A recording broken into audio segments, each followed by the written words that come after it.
Let's go, boys. It's the Meatlock. You see the text, and in this one, we got Erin Blanchfield looking like an absolute beast, coming in as a minus 142 favorite, taking on Taila Santos. And what can you say about Blanchfield? I mean, the lone loss that she has on her record was her fourth professional fight. It was over in Invicta, and it was a razor-thin split decision loss to Tracy Cortez, who I believe is fighting in a co-meet event on that UFC no-J card. So you know that the UFC thinks very highly of Tracy Cortez. She's clearly very talented, and she's the only one thus far who has given Erin Blanchfield any sort of difficulty, because ever since that fourth professional fight for Blanchfield, she's honestly just been running through everyone, whether she was unanimous decisioning Miranda Maverick, submitting JJ Aldrich and Molly McCann, or absolutely smoking Jessica Andrade, most recently in February of this year, and earning a performance of the night bonus.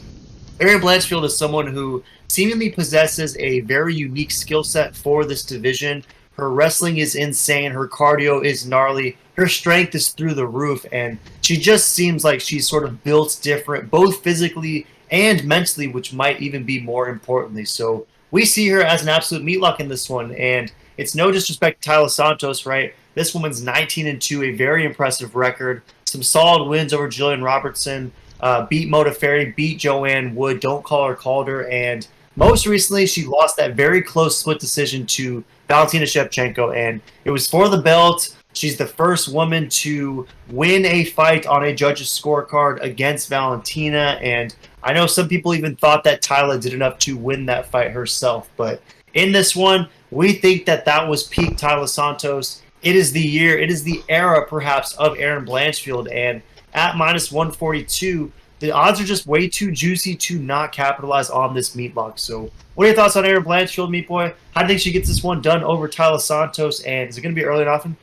Yeah, I think it is going to be early and often. I mean, Erin Blanchfield really has been showing that she is the truth. She truly is cold-blooded. I mean, she's been ragdolling girls, and if she's as beefcake as I think she is, I think she's going to decimate Santos in the first or second round. Just pummel her, light work. This is going to be a great fight, but I mean, the 24-year-old is just looking peak right now. I just can't imagine what she'll do for the next 10 years, and I think she might be the one that can ragdoll Grasso easy and possibly beat the Bullet.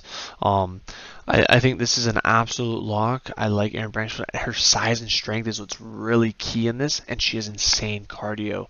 I think she's going to put a pace on like no other, and I mean, the odds makers see it how we see it, right? I mean, Tapology sees it how we see it.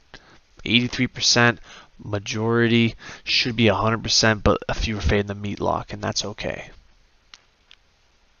Yeah, you touched on it already, right? 83% roll with Blanchfield, majority base for the decision, but there is a solid 31% copper chunk for that sub, and 17% meanwhile is rolling with Taila. Do you think that there's a world where Blanchfield wins a decision, or if you had to guess, is it more likely that Blanchfield wins this by finish?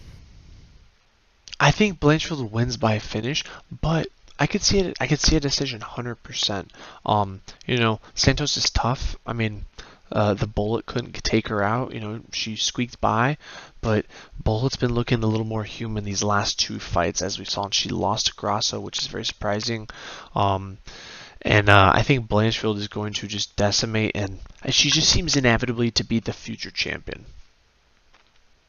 Yeah, for sure. Bullet has been looking human for sure, and I guess it was a surprise to some that Grasso got that done, Meat Boy, but perhaps not the biggest surprise to Meat Boy MMA. But nonetheless, 81-45 is the lifetime meatlock record. Brad Tavares got us that easy 81st meatlock last week. Thanks a lot for that unanimous dub over Chris Weidman. So in this meatlock, we're going for 82. We're going to be throwing down a simple 142. It's going to net 100, keep us well within the green, and we anticipate this being a coming out party for Erin Blanchfield, because I think a lot of people are on board this hype train, but it's not quite everyone. And once she beats a woman like Taila Santos, it's going to be very difficult to deny her much longer. So we're taking Erin Blanchfield. I like her maybe by decision, Meat Boy, but I don't think it'll be the craziest thing in the world if she does pick up a finish in this one, because the woman is tough. She's gritty. She has the mentality, and I think this is going to be a coming out party for her. So any last thoughts on the meatlock? No, it's a great log nonetheless. Don't comment, sweet, taking a why. Smash that, subscribe, and are you fading the meats or are you riding the beats?